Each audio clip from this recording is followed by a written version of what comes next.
Hi guys, welcome to another beer review, and I need this beer right now because went shopping. I've been expecting a package, and I was like, if I'm out when it comes, yeah, they'll leave a note saying, "Oh, we'll try and deliver it again tomorrow. I can go somewhere and pick it up," that sort of thing. So I wasn't too worried about it. But I came back after going food shopping, and I found this in my letterbox, which is the remnants of the package that I was expecting. Thing is, though, there was no slip in the actual letterbox, so I don't know whether the person who delivered it has forgotten to do that, and they will be re-delivering it tomorrow, or I've literally had post stolen from me. And if that's the case, that means that they've stuck it in the letterbox and just left it hanging out. So yeah, needless to say, I wasn't too happy, and mix that with the fact that we've been having stupidly heavy rain recently. Well, the last couple of days, thunder, lightning, just bang, bang, bang, like massive showers, and then now it's absolutely boiling outside. So I'm just feeling like ugh right now, and a good beer should hopefully sort me out. So yeah, look out for a future review where I might acknowledge that again. But yeah, before I get into it, thankfully got myself a little bit of lunch. Got a couple of salty pretzels, and got some cheese and some cream cheese. So better get my snack on in a minute. Anyway, you don't care about that, you care about the beer, or at least I hope you do. And today we're going over to the, I hope I pronounced this right, we're going to the Jopen brewery in the Netherlands. And this is the Jacobus RPA, which is a rye pale ale, clocking in at 5.5% ABV. I did look on the website just to see about the brewery itself, and absolutely gorgeous premises that they've got. It's an old church, and they've just done such a wonderful job of the interior, and it looks fantastic. I'm going to put the link down below because it is an English-friendly website, and there's a really nice commercial description for this beer, which I won't read on camera because there is a little bit of it on the actual label of the bottle. But if you want to find out more about it, and it's a really quite intriguing story, then links are down below. So I've seen the beers from these guys around, and I thought, yeah, I've been reviewing a lot of German beers, and I've starting to run out of beers that aren't German, because I like to divide up. If I've got like 25 German beer reviews and like a few like English, American, whatever outside of Germany, I like to get rid of like the majority of the like reviews, like do a German, then something else, then another German, something else, always alternate. And I don't just want to have German beer after German beer after German beer uploaded. So I'm purposely not buying German craft beer for the time being. I did that when I was back in the UK as well. I like reviewed so many British like real ales and British craft beers, where I was doing like a British craft beer or real ale every other day, because just to break it up a little bit. But yeah, this is the Jopen brewery, like I said, out of the Netherlands. And yeah, crafting divine beer. I do really like the look of the label. Love the logo that they've got.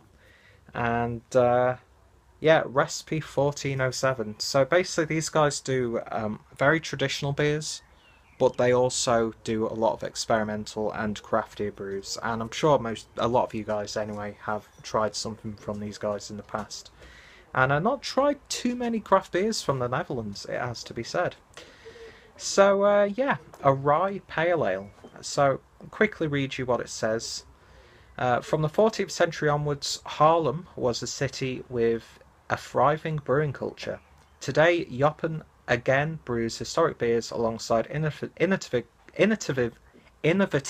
get your words out, Peter, craft beers in the city centre, in a beautifully restored church now serving as brewery, pub and restaurant. And yeah, like I said, it looks absolutely fantastic, and it's a place that I'd love to visit. And then it's got a little bit about the beer, which they are tasting notes. I'm just going to read them anyway. Jopen Jacobus is a rye pale ale. Don't know why I can't say rye pale ale. when I'm actually saying it as part of a sentence. Amber and fruity bitter thanks to the use of American hops, which are Simcoe and Cascade, I believe. They don't list the hops on the bottle or on the English language version of the website, but if you look on the original language, then you will find the hops and yeah, big flavor profile and that sort of stuff. They go to really nice amounts of detail of the beers, so full credit to them. It's not just a website where they give you one sentence about the beer, like in the ABV and stuff like that.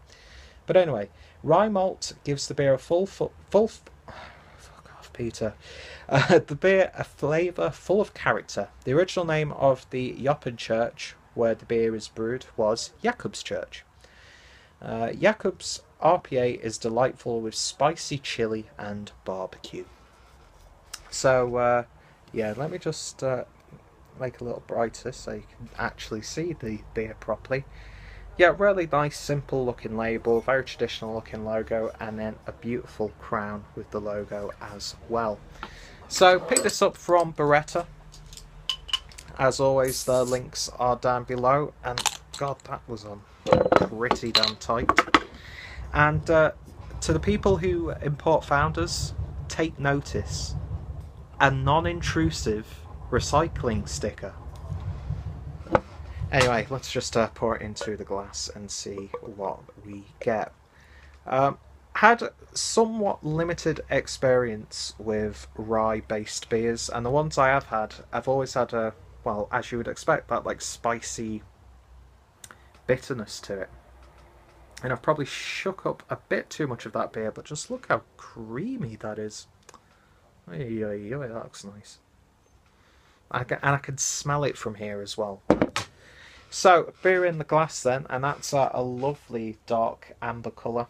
It's a bit more copper on the shaft of the glass, but a nice intense amber hue in the middle of it. And I'm not too sure if they are particulates or if that's just purely haze, but the carbonation isn't too aggressive, but it is lively. Looks really, really nice, as to be said. And yeah, there is some haze in there. I awkwardly poured this with pretty much 3 fingers worth of a foamy, creamy looking head, especially when you look at the top of it. But yeah, definitely looks the part. Let's give it a sniff.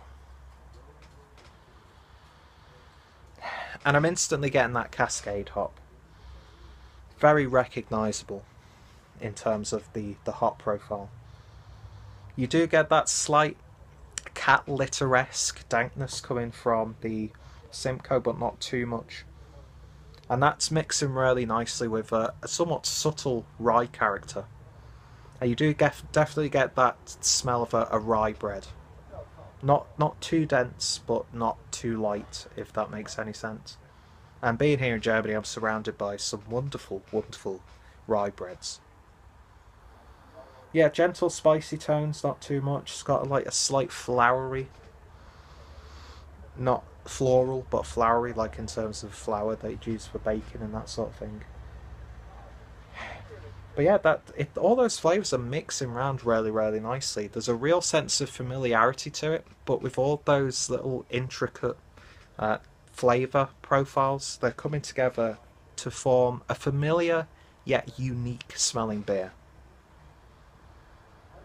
Yeah, and as that head's dying down, I'm getting more of that rye character.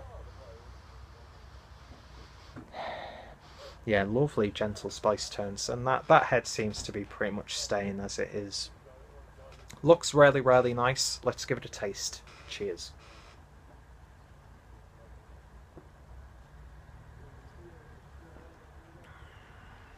Ooh. Ooh, I was not expecting that. There's like a slight caramel sweetness in there. Almost has like a very gentle, as if you've got like a nutty butterscotch, but very, very gentle. As I'm talking now, lovely hot bitterness, not too strong, and it's mixed in with that bitter, like dryness coming from that rye character.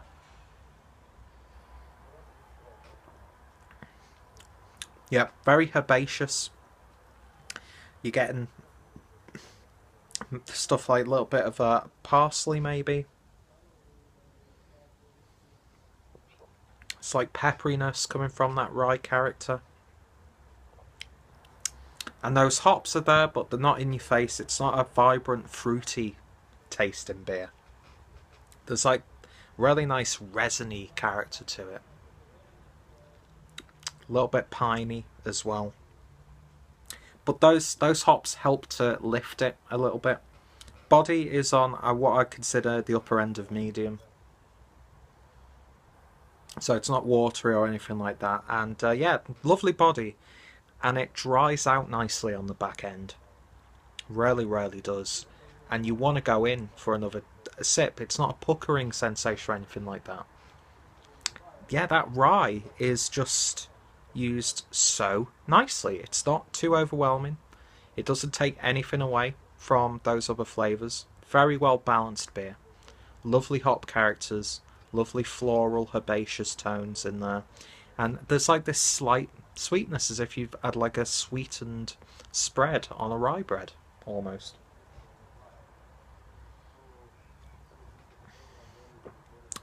Yeah, that's just what I needed. This, it's going to sound horrible, but I'm getting a slight medicinal, like herb tea flavour coming through as well. But it works really nicely within the context of the beer. Is it blowing me away? No. Is it just slightly above par? No. It's a very nicely made beer. You get these lovely rustic tones in there. And yeah, I really, really like that. It's going to complement like the saltiness of those pretzels with that Emmentaler cheese perfectly. It's one of those beers that's perfect for, they call it Brotzeit here in Germany. When you've got like a nice spread of hams, cured meats, cheeses, spreads, a little bit of salad, nice assortment of different crackers and different types of bread. Yeah, if you add rye bread with this, that's just going to complement that perfectly, naturally. And yeah, that's a damn good beer. Really, really is. So I'm going to give that one an 8 out of 10. I'm still warming to rye based beers, so that's why it's not going to get higher at this point. But compared to other rye based beers that I've had, it's up there with the best of them. And yeah, it's an intriguing take on the pale ale that is, again, familiar, but has its own unique qualities. And would I buy it again? Probably. The price point was a little bit, there would be different alternatives for me. But I'll tell you what, I'm definitely going to be looking out for more beers from these guys. And like I said, I would love to visit the actual brewery and the restaurant and that sort of thing. And I've realised that I've gone on for 13 minutes and I really can't be arsed editing videos down. So if you made it this far, then good for you, and I really, really appreciate it. So if you've tried any beers from the Jopen brewery, let me know which ones you have tried. If you tried this one, let me know your thoughts, opinions also, and give me some recommendations on some more of their beers. I'd love to really try some of their traditional style beers, especially. See how they've built up that reputation. And that's what I like about breweries like this that are established. They've been around for a few years, but they also do like the craftier, more contemporary sort of beer styles as well. And yeah, fantastic little beer. Check out Jopen down below. Check out all the information about this beer. Like I said, beautiful little backstory to this one. Check out my Pale Ale playlist for more beer reviews. If any of my friends have reviewed this one, and then of course the reviews will be included in the description box. And more importantly, I hope you'll join me next time. So yeah, let's hope that my stuff wasn't stolen. But this is definitely softening the blow a little bit. Cheers, guys.